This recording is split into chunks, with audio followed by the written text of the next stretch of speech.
Assalamualaikum warahmatullahi wabarakatuh. Alhamdulillah wa syukurillah wassalatu wassalamu ala asrofil anbiya wal mursalin wa ala alihi wa sahbihi ajmain.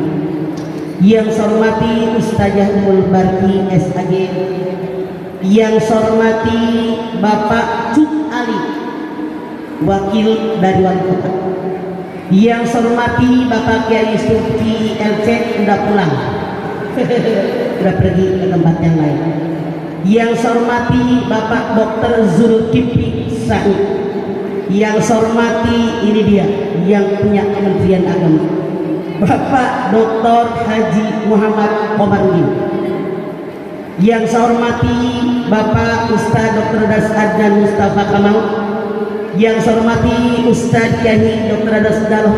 Abdallah, yang saya hormati Bapak Dr. Marhadi Muhayyar MA, yang saya hormati para alim ulama, tokoh agama, tokoh masyarakat, Bapak Ibu hadirin sekalian. Pertama-tama mari kita panjatkan puji dan syukur kita kehadirat Allah Subhanahu wa Ta'ala yang telah memberikan nikmatnya buat kita semua, terutama nikmat iman, nikmat Islam, nikmat sehat walafiat, nikmat diberikan yang panjang buat kita semua. Alhamdulillah, pada siang hari ini kita bisa hadir di sini dalam rangka kita semua tahu bangsa diberikan sertifikat dari peserta Tanfizul Mubalighah. Ini sudah angkatan ketiga Pak Komar. Jumlahnya hari ini sudah 408. Istrinya melahirkan bayi perempuan. Naluri manusia menyayangi bayi. Dia rawat anak perempuannya sembunyi-sembunyi. Lama kelamaan tetangganya tahu, keluarganya tahu, sahabatnya, kerabatnya tahu. Dia diejek oleh orang sekeliling. Dia tidak tahan, dibawa anak perempuannya ke hutan, dia bunuh, dimasukkan ke sumur dalam hutan. Makanya pertama Umar masuk Islam, beliau bercerita sama Rasulullah bahwa dia pernah membunuh anak perempuannya. Rasul perintahkan dia bertaubat kepada Allah. Atau yang ketiga kata Allah, bayi perempuannya didepak, dikubur hidup-hidup. Alangkah hinanya perempuan. Namun begitu Islam datang, kita perempuan diagungkan oleh Allah, dimuliakan oleh agama Islam. Saking diagungkannya dalam Al-Quran ada nama surat An-Nisa, tidak ada Ar-Rijal. Iya apa iya? Saking mulianya seorang perempuan, ketika seseorang bertanya, ya Rasulullah, siapa orang yang dimuliakan? Ibumu, ibumu, ibumu baru ayahmu. Betapa hebatnya perempuan, 3 kali dimuliakan, ayah sekali. Kenapa? Ada 3 yang kita perempuan lakukan yang suami Anda tidak bisa: mengandung, melahirkan, menyusukan. Ini luar biasa. Masya Allah. Mbak silau tahu gue. Jadi cek punten cek, jangan pakai lampu silau gitu loh mata gue. Bu punten. Masya Allah, betapa perempuan diagungkan.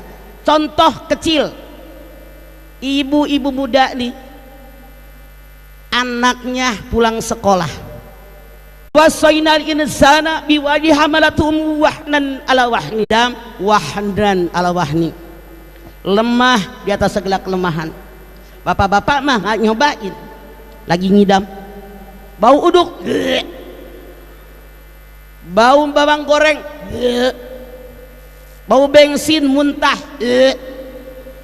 Bapak-bapak nggak pernah muntah.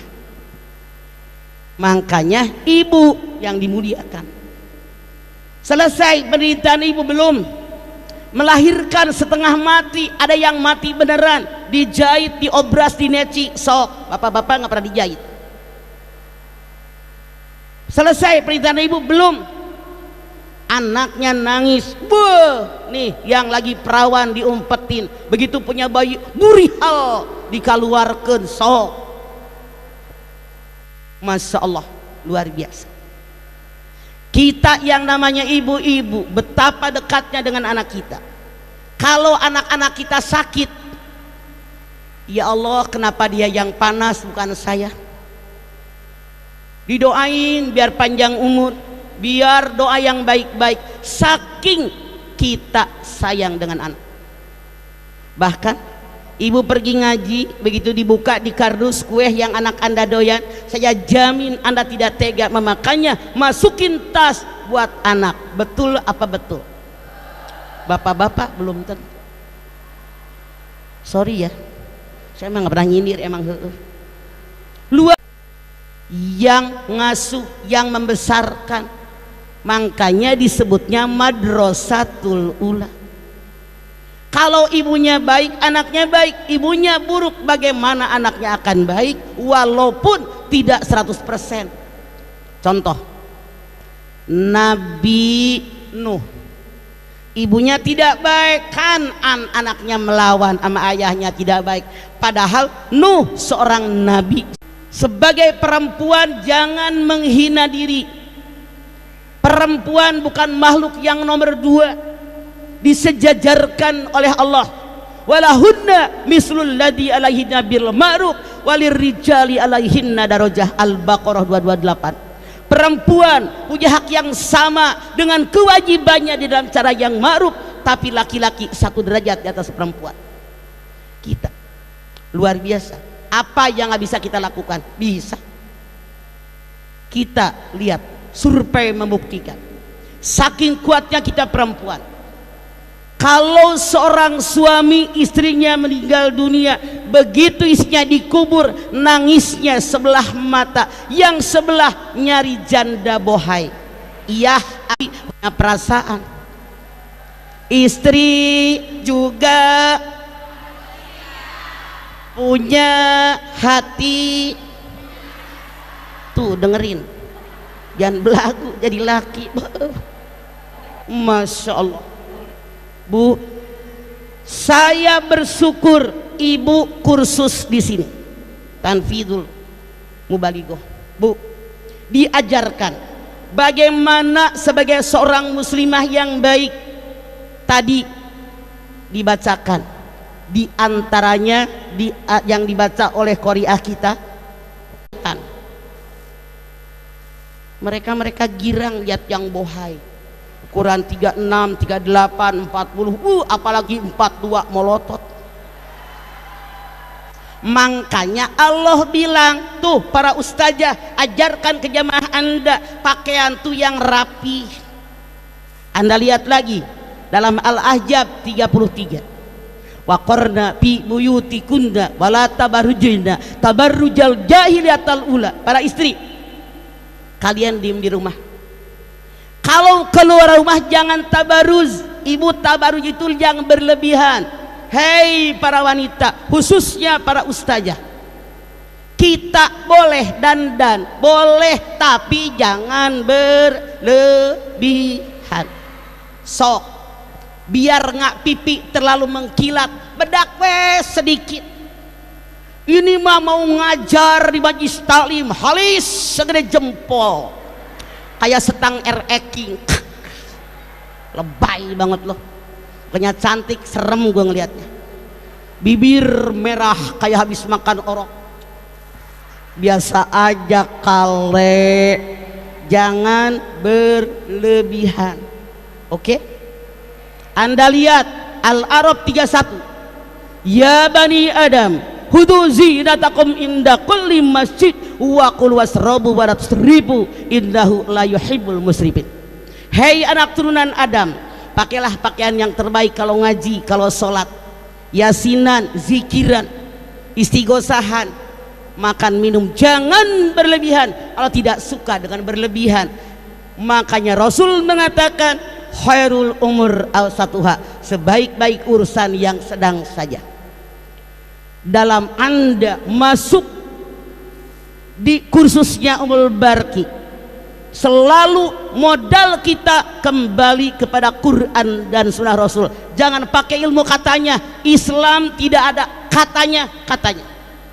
Rasul mengatakan taraktu fikum amraini lan tadillu ma tamassaktum bihima kitaballah wa sunnatun nabiyyin. Dua perkara yang aku tinggalkan buat kalian. Kalau kalian berpegang dengan dua perkara, dijamin hidup kalian selamat dunia akhirat. Mana yang dua perkara? Quran dan sunnah Rasul. Punten Pak Komar, saya sering mendengar emak-emak bangga, mah bulan puasa kemarin 2 kali hatam taklim kita. Kata yang satu, apalagi kita 3 kali hatam.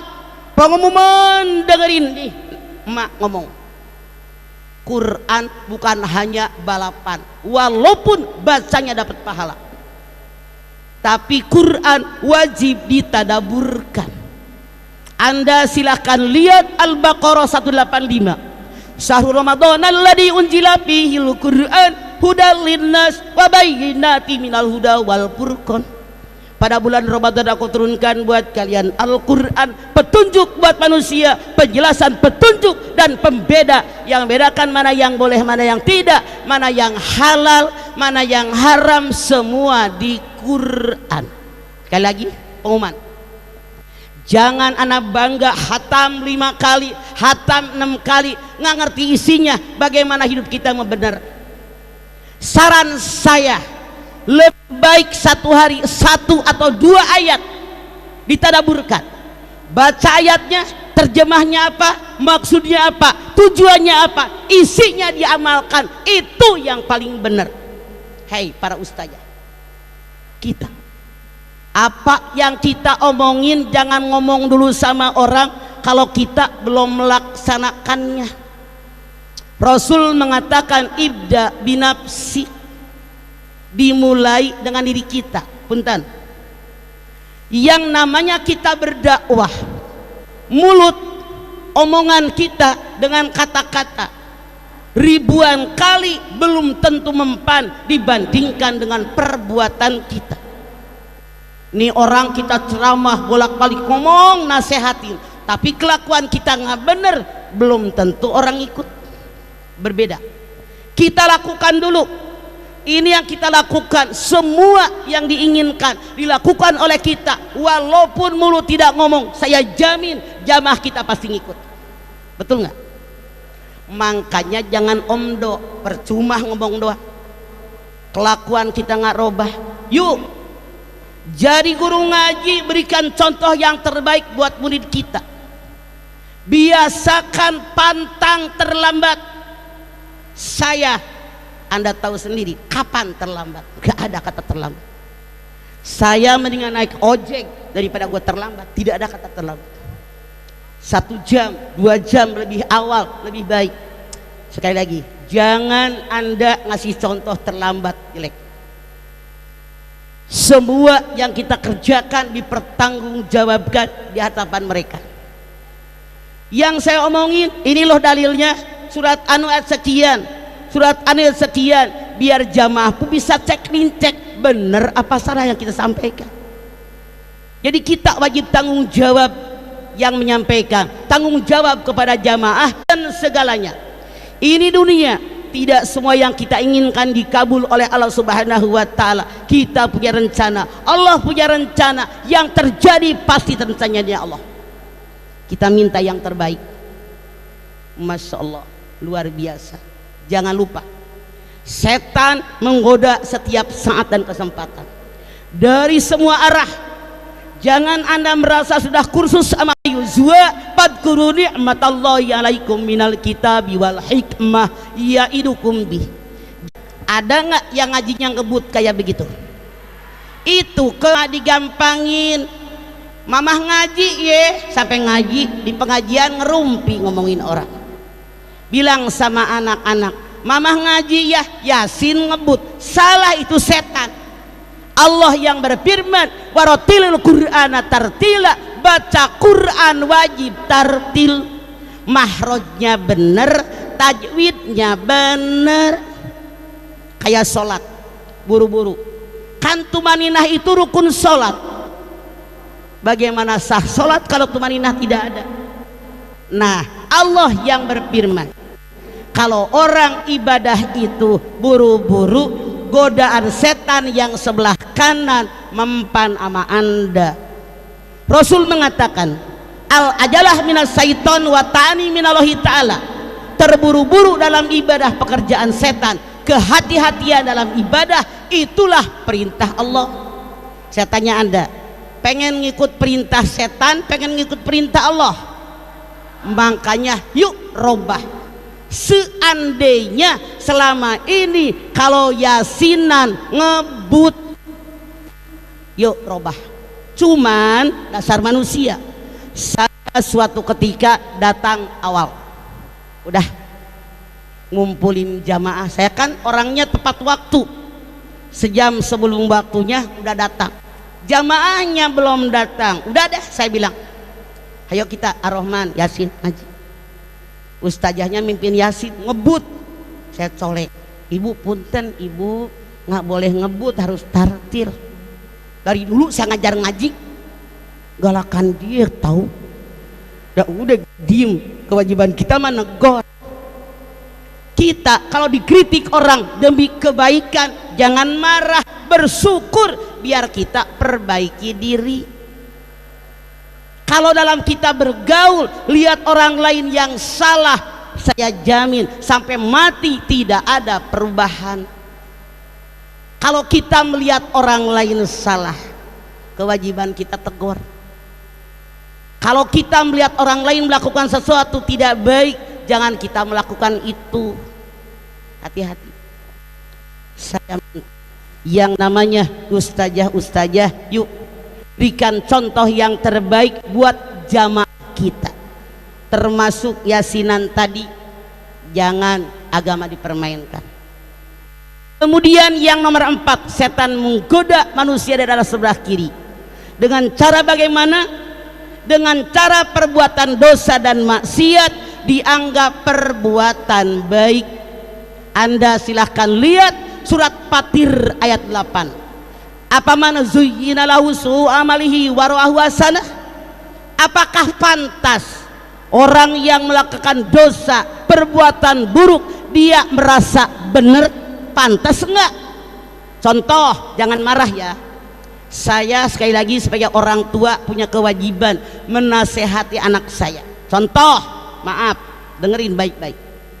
Setahu saya di pengajian, baik di perumahan maupun di kelurahan, di kecamatan, di perkumpulan, bikin acara misalnya maulid, Isra Mi'raj, halal bihalal, tablik akbar, tuh yang datang dikasih dus. Ustazah, tokoh agama, tokoh masyarakat, ibu RW, ibu RT. Begitu gue nengok pastel, hilang 4. Diem Pak. Sret muter deui, comro hilang 3. Sret saya teh muter deui, sret lisol hilang 2. Saya tidak bercanda. Berkali-kali saya